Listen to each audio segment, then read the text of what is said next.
মহেশখালীর ঠাকুরতলা বংশীপাড়া হিন্দু সমাজের পূর্বপুরুষের সম্পত্তি জবরদখলের অভিযোগ করছেন বংশীপাড়ার হিন্দু সম্প্রদায়গণ। জমির মালিক এবং স্থানীয় লোকজনদের দাবি, নিজেকে বিএনপি নেতা দাবি করা আরমান ফরিদ নামে একজন জবরদস্তি জমিগুলো দখল করে নিচ্ছেন। তারা দাবি করেন স্থানীয় সন্ত্রাসীদের মদতপুষ্ট হয়ে তারা এই জমিগুলো জোর জবরদস্তিভাবে দখল করে নিচ্ছেন। জমির মালিক এবং স্থানীয় সূত্র জানায়, এই জমি নিয়ে ইতিমধ্যে আদালতের 144 ধারা জারি রয়েছে এবং তারা 144 ধারা উপেক্ষা করেই এই জমি দখল করছেন। আমাদের উপর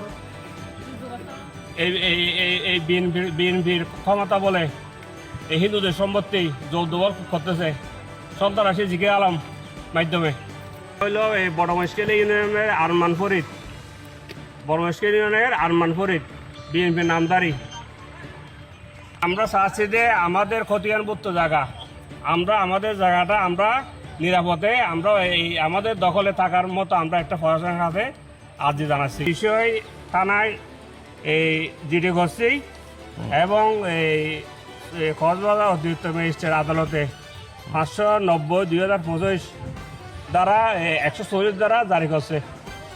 এখন তারা দুধ ব্যবস্থা করিয়ে অস্ত্র লই মানে দূর করিয়ে ইয়া করছে বাইরে তো নদের প্রশাসন প্রশাসনের দাঁড়িয়ে কিন্তু বাজার গেলে মাত্র তারা একটা ফেলে প্রশাসন কিনে তুলে হয়ে তারা মাইতের করে আর দাদাল শাসল বাফল বাজার ভেঙে হারে ঘর তুমি বাইরে নিয়ে পারে।